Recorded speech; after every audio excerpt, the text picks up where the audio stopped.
देखिए, एक महत्वपूर्ण दिन है आज कि 2 वर्ष भगवान रामलला के मंदिर की प्राण प्रतिष्ठा के हुए हैं और निश्चित रूप में ये 500 वर्षों का संघर्ष है, जिसके बाद एक शांतिपूर्वक हल निकला।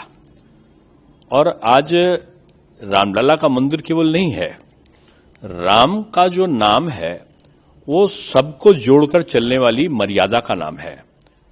और राम का जो मंदिर का निर्माण है वो एक निश्चित रूप में एक ऐसे समय पर हुआ है जिसमें देश में जो अशांति की गतिविधियां चल रही थी उनको विराम मिला है। योगी जी का और मोदी जी का एक विशेष योगदान रहा है इस संबंध में। और मैं समझता हूं कि आज जिस तरीके से पूरे देश में हर्षोल्लास है वो अपने आप में एक अच्छी बात है। लोग मिलकर चलें, जाति और धर्म से ऊपर हटकर चलें। आज भारत की यही आवश्यकता है और मर्यादा पुरुषोत्तम राम की अगर जीवनी देखें तो इसी पर आधारित भी है। मुख्यमंत्री तमाम चीजें रही, लेकिन आज यहाँ पे भगवान राम का मंदिर, हनुमान जी भी यहीं पे मौजूद नहीं, पहले गोली चलती थी, अब फूल बरसते हैं। पहले पत्थर चलते थे, अब हेलीकॉप्टर से फूल गिरते हैं। अब दीपावली पे अयोध्या में रामलला जब जैसे पुष्पक विमान पर उतरे होंगे तो अब हेलीकॉप्टर से उतरते हैं और हजारों लाखों लोग आते हैं। केवल ये धार्मिक अनुष्ठान नहीं होता, धार्मिक पर्यटन के माध्यम से एक आर्थिक तंत्र को मजबूत करने की प्रक्रिया भी होती है।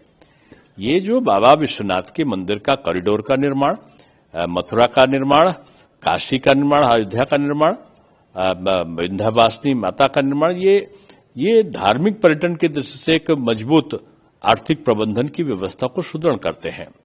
तो मैं समझता हूं कि एक तरफ धार्मिक आस्था का सम्मान है तो दूसरी तरफ जो हमारे यहाँ का डोमेस्टिक जो कहना चाहिए जो पर्यटक हुआ करता था, टूरिस्ट, वो बाहर चला जाता था। आज वो उत्तर प्रदेश में ही भ्रमण करता है। पहले ताज देखता था, उसके बाद खजुराहो चला जाता था। आज वो बाबा विश्वनाथ को आता है, फिर वो विंध्यवासिनी माता को जाता है, फिर अयोध्या आता है, फिर चित्रकूट होते हुए फिर वो नैमिषारण्य में अपनी यात्रा को पूरा करता है। तो अब उत्तर प्रदेश में ही पर्यटन का पैसा रुक जाता है। तो पहाड़ निकलने के बाद आर्थिक संकट उत्पन्न हुआ था उत्तराखंड बनने पर, लेकिन आज ये धार्मिक पर्यटन ने उसकी स्थिति को पूरा कर लिया है। अब मैं समझता हूं कि उत्तर प्रदेश की जो आय का सृजन का माध्यम हुआ है, 2 की जगह 22 हवाई अड्डे, और हवाई अड्डों में भी जेवर हवाई अड्डा 1/3 जो आर्थिक व्यवस्था है वो सुनिश्चित करेगा। तो इस तरीके से आज का जो राम मंदिर का प्राण प्रतिष्ठा का दूसरा वर्ष है, एक यादगार कार्यक्रम के रूप में परिवर्तित हुआ है। समाजवादी पार्टी से बलिया से सांसद सनातन पांडे, उन्होंने, मुझको लगता है वो बहुत विद्वान है और उनकी जड़ें कहीं ना कहीं पाकिस्तान से जरूर रही होंगी, क्योंकि पाकिस्तान भी यही कहता है और वो भी यही कहते हैं। ये जो इनकी जो सोच है, इस प्रकार की विचारधारा का जो जिन्न निकलता है वो समाजवादी पार्टी के भी शीर्ष नेतृत्व से और कांग्रेस के भी शीर्ष नेतृत्व से निकलता है। आज मोदी अगर एक कहर है पाकिस्तानी सोच के खिलाफ, पाकिस्तान के लोगों के लिए, बांग्लादेश के लोगों के लिए, चीन के लिए, तो एक कांग्रेस और समाजवादी पार्टी और तृणमूल के लिए भी एक भय केवल मोदी नाम का ही भय है। मोदी फोबिया हो गया इन सबको।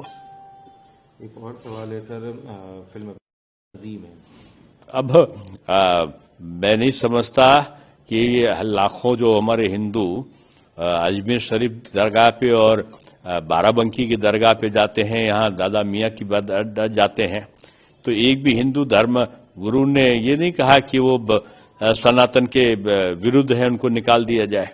यही अंतर, इस प्रकार के धार्मिक गुरुओं को इस प्रकार की बातों से, फतवों से बचना चाहिए। क्योंकि अगर ऐसा है तो अब्दुल कलाम साहब गीता के बहुत बड़े जानकार थे। गीता को उन्होंने अपना तरक्की का आधार बनाया था और एक हिंदू स्वामी धर्मगुरु के माध्यम से उनको एक विशेष जिसको कहते हैं प्रोत्साहन मिला था। वो तो अपने जिंदगी से उब गए थे। तो कदू राष्ट्रपति के बारे में भी फतवा जारी कर दो कलाम साहब को।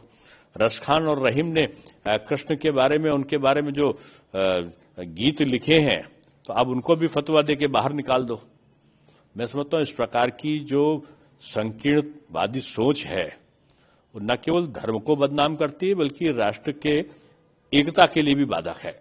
और ऐसे लोग जो है वो प्रगति के स्पीड ब्रेकर हैं। एक आखिरी सवाल है, तो अब फिर ममता बनर्जी का बयान आता है। अब बीजेपी का कहना यह है कि उनका जो बयान है वो दर्शा रहा है कि वो धमका रही है गृह मंत्री को, उनकी तानाशाही दिखा रहा है। देखिए, जो गृह मंत्री हैं न डरते हैं न डराते हैं, और ममता दीदी को लग गया है कि गृह मंत्री जो कहते हैं वो हो जाता है। और गृह मंत्री ने कहा है कि अब की बंगाल मुक्त होगा तृणमूल के अत्याचार से, तो मान के चलो कि वो मुक्त होने वाला है। ममता दीदी की जो घबराहट है वो इस बात से पता चलती है, पहले उन्होंने अपने विधायक को भेज के मस्जिद का निर्माण का नाम बाबरी रखाया। मस्जिद से किसी को ना हिंदू को आपत्ति ना मुसलमान को आपत्ति, पवित्र कार्य है, लेकिन उसमें बाबरी नाम जान के रखवाया ममता जी ने वोट के पोलराइजेशन के लिए। जब उन्होंने देखा कि उनका हथियार उन्हीं के खिलाफ उल्टा पड़ रहा है तो अब वो मंदिर बनाने की बात कर रही हैं। अरे वो अपने अंदर में राष्ट्र का मंदिर बनाओ भाई। आप हिंदू और मुसलमान का झगड़ा करा करा के जिस प्रकार का आचरण कर रही हो, मैं समझता हूं कि ममता दीदी के शासन की जो राजनीतिक रूप में अंतिम सांस चल रही है।